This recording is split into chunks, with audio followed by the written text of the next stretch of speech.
Hull City narrowly missed out on another transfer embargo, and financial trouble is getting worse by the day as Hull City are just having a terrible time at the moment, with Adrian releasing a new statement. Hello there and welcome back to the HullCityFanCentral YouTube channel, where today we'll be going through the chaos that is Hull City at the moment, and the ownership and the financial ruin that we supposedly, and I mean, according to Adrian, there's nothing going on at the club, but we know what's reporting behind the scenes, we know what's happening in front of the scenes, and it's absolute chaos. So I mean, we'll start off with the big story, and that being that Hull City narrowly missed out on another transfer embargo. This reported out yesterday, just after I recorded yesterday's video, so of course I didn't know about this. But Hull City have been forced to settle an outstanding debt for the second time in a week to get another transfer embargo lifted. It relates to an overdue payment for Man City's loan of Finley Burns. A source has told me the debt has since been paid today, being yesterday. This is coming out from Mike White on Twitter. Of course, Mike White with Radio Humberside. City had been notified late on Friday that they had once again been placed under a transfer embargo. Had the overdue payments not been paid by 4 PM tomorrow, being today, the latest sanction would have been publicly reported to the EFL website per Standard League regulations. The club have been approached for a comment this past weekend. Hull City owner Adrian Lajali defended their position regarding the 3 transfer window restriction punishment relating to the Louis Barry's loan from Aston Villa, claiming the issue is a misunderstanding. I mean, we'll come to this in a minute because Adrian has released yet another statement today, fresh off the press.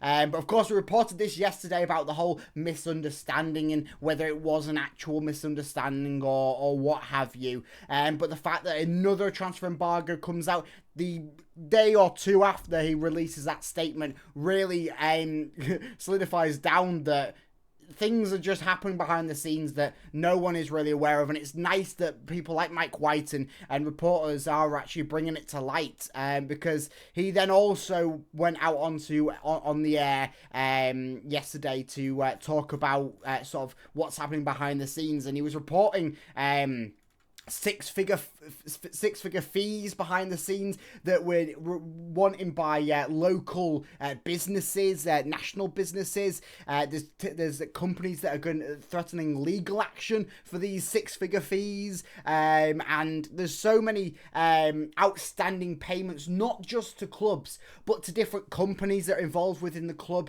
different local businesses, and we've obviously reported about sort of the going-ons between how the players got paid a bit late, but that was due to an offshore bank account issue or something, and obviously late payment of Aston Villa for Louis Barry, well, that's due to a misunderstanding. And then this Finley Burns one, I mean, we'll go straight into the letter and then we'll come back onto some of Mike White's reporting.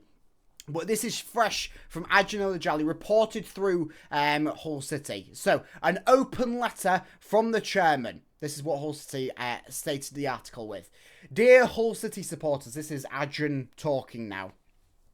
Dear Hull City supporters, it is clear there has been a lot of misinformation circulating in the last few days, so I want to clarify a few matters. Okay, this is what we've been asking. We've been asking for a bit of clarification.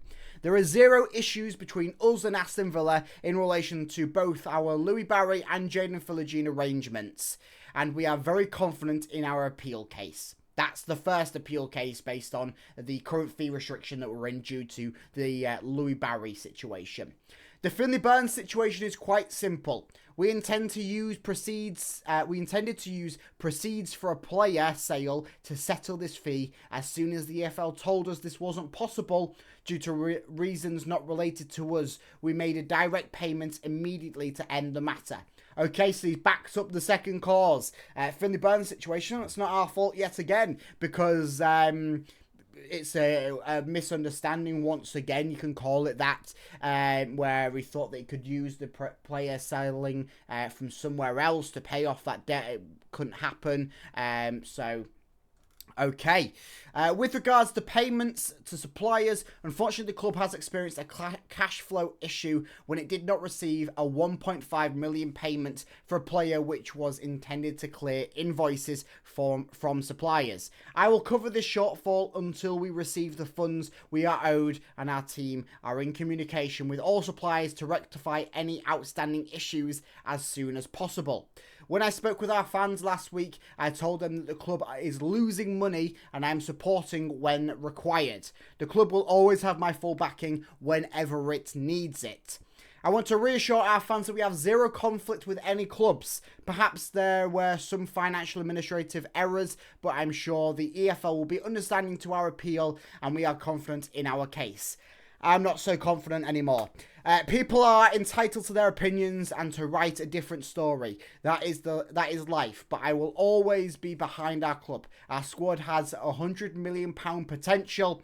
We have a very good coach, the best fans, and we are united together. We can achieve our dreams. Up the Tigers, Ajahn Najali, Hull City chairman. I mean, there's a few points in this one, but can I sort of highlight one big thing that he says? Our squad has £100 million potential. I'm not sure sort of where he's getting these figures from, because I don't necessarily think the squad has £100 million potential at the moment. It does in the future. Very certainly, if these fee restrictions get lifted and we get the business done that we was linked to and that we want to get done, and I mean we'll talk about later in the video about some of the deals that were close to being done and could possibly still be done. But that's a bit deluded. I mean, I saw someone put out on Twitter, and I quite agree with this. It's very clear that Ajahn has the heart for Hull City. He has it all there. He's saying the right things as a person, but as an owner, it doesn't feel like he has the sort of the right mindset and the right sort of footballing business know-how to sort of not only guide through this situation, but then sort of lead on beyond it. And I mean, of course, that'll all come in due course. We'll see what happens, and we can't really predict the future at this point in time. We can't predict if these fee restrictions are going to get lifted, if another embargo could get placed. We don't know this stuff because everything behind the scenes is so hush and secret. And then when we're receiving different reports, like him saying here that we only have it was a £1.5 million payment that we didn't receive, and that was going to pay off all of the debts to different suppliers and businesses. But then we're getting reports elsewhere from Mike White and different sources saying that it's six-figure fees for multiple businesses. It's £66 million debt I saw last week, somewhere report.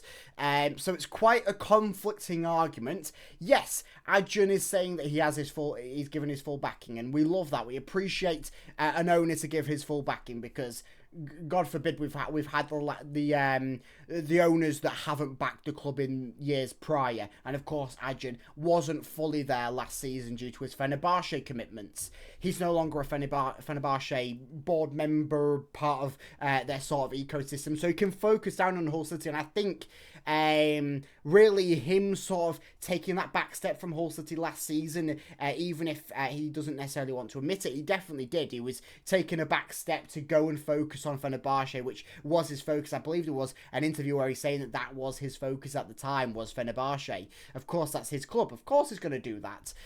But him taking the back step on Hull City has really sort of hammered down this situation that we're currently in. Yes, a lot of this has stemmed from the big push we made in 2023-24 season to get to the playoffs, and we narrowly missed out on under Rosinia, and then the fallout from that and the financial ruin has come from that, yes.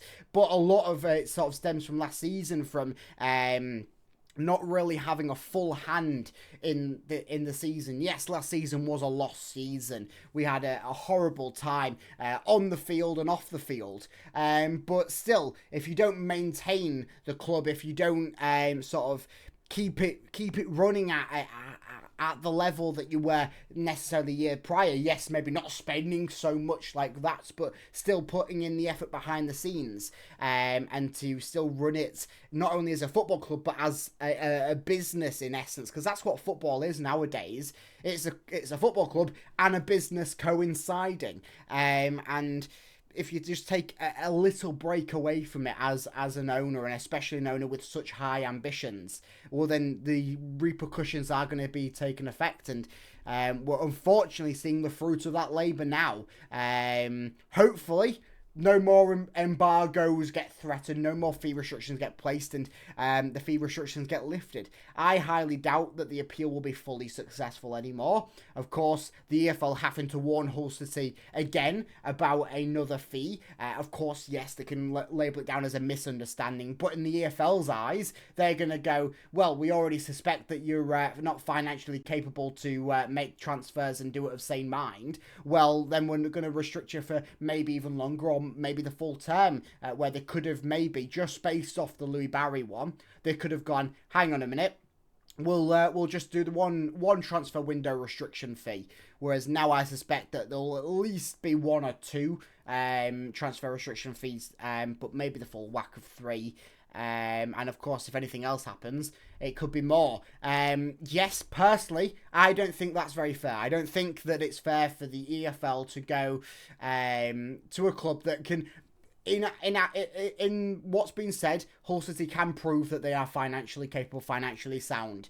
But it doesn't. I don't think it fully makes sense for the EFL to off 2 deals, 2 which have been paid, to then sort of put the club into an even worse situation, both financially and on the field quality, by restricting the club for so much time. Yes, late payments have happened, and I said this in the video yesterday. We should be punished for the Louis Barry deal. We were late with that one. We was under an embargo, albeit it wasn't officially public because we paid it off. But we were under an embargo. Yes, punish us for this transfer window. I understand completely the fee restriction this window. But beyond that, it's a £1 million late payment for Louis Barry, and I don't know how much the late fee was on Finley Burns, but that was paid before it got to that late stage, like the Louis Barry deal did. So I don't think they can necessarily, I don't even think we can be punished for that Finley Burns one. Of course, it can go into the case that EFL making against Hull City. But I think if Hull City are punished for a considerable stretch of time, if the appeal doesn't go partially effective, it's just baffling. Because why would you punish a club that are not having the best of times, but that are trying their best? An owner that is trying his best. Yes, it's his first proper hand as a football owner, and yes, it's not been completely perfect, but it's really not good for the EFL. And I mean, I'm talking about the EFL here. We know how horrid they have been in the past. But to say that the EFL are going to go there, going to go, Hull City, you're having a bit of a rough time at the moment. We can see that your manager is trying. But hang on a second. We are going to be the meanest we can. And we're going to punish you for the full 3 transfer windows. Hang on, you were a bit late on the Finley Burns payment. You weren't late enough for us to sanction you on it, but that's building up our case on what we already have on you. Let's whack on another transfer window. And before long, Hull City will be in League 2, not being able to sign anyone, and will be having to play their under-21s week in, week out. Which, yes, that could work, but do you want to see your club in that situation? I don't think anybody would. It's a club that this past 10 years have seen us be in the Premier League, playoff final wins. Going, of course, in the likes of the Alams down to League One. Of course, fighting back up and making a name or somewhat of a name under Adjan. And sort of trying to battle with the repercussions of what happened in the 2023-24 season, where we narrowly missed out on the playoffs. It's a lot of wrongs don't make a right. I know the saying is 2 wrongs don't make a right, but there is a lot of wrongs going on. No party in this. The EFL, Adjan, and different clubs around the league. Nobody has been completely good and completely safe about everything. But loads of wrongs don't make a right, and it's more an appeal to the EFL than anything. I mean, don't punish beyond reasonable just. I think the reasonable just is the one transfer window ban. But there we are. That's my little rant about it. We've got plenty more news to go through.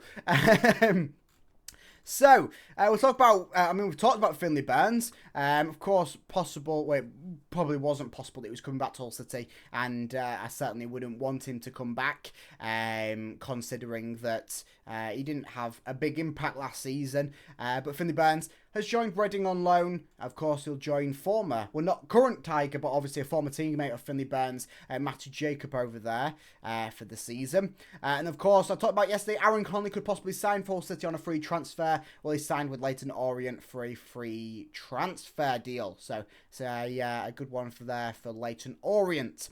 Bit of news about Abdou Shamir. So Abdou Shamir has reportedly reached an agreement with Antalyaspor. Getting reports that it might be a loan deal, which is quite interesting, considering that, Omo was out on loan second half of last season, and the whole standing was that he was going to leave. Multiple teams in Turkey were interested in him on a permanent deal. So we'll wait and see if this one's got any truth in it. It comes out from one of the reporters in Turkey, so it could have some truth in the loan deal part of it, but very interesting. I thought the Hull City would probably want to be shifting that money off, especially considering what's going on. But I mean, if Adjan's right and there is actually nothing going on, then they don't really need to shift the money. It's a very, very confusing time for Hull City when you're getting all these different reports going on and you don't know quite who to believe. Because I personally really want to believe Adjan. I want him to, I want to have the faith in him. But then the reports behind the scenes are contradicting that. It's a very, very hard time to be a Hull City fan.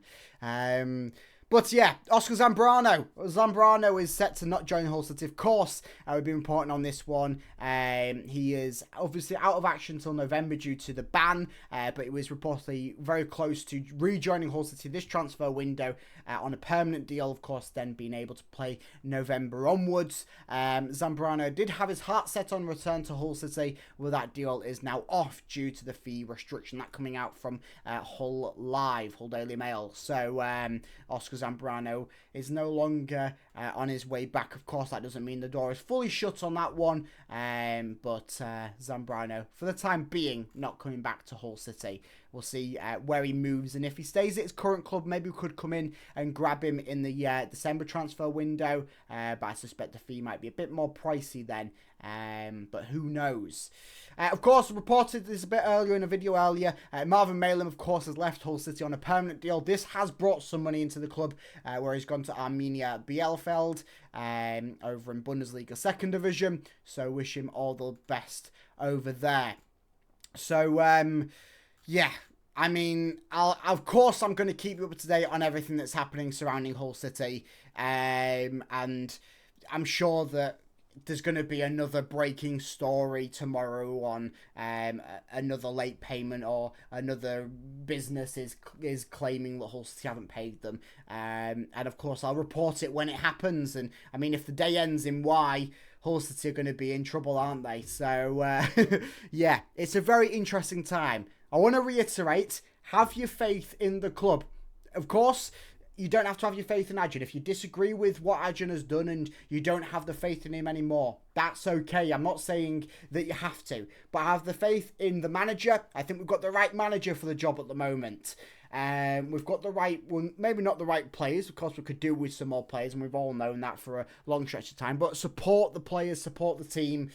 And we'll see what happens with Adjan, with the financial deals behind the scenes, and what the EFL do with this appeal case that has been active since the back end of last week. So, I mean, we'll see if we get an update on the appeal process. I feel that it might take a little bit of time, this appeal process. So, of course, stay tuned on the channel by liking and subscribing, as I keep saying on everything Hull City. And, I mean, it's certainly a time to be a Hull City fan, because it's never dull in Hull.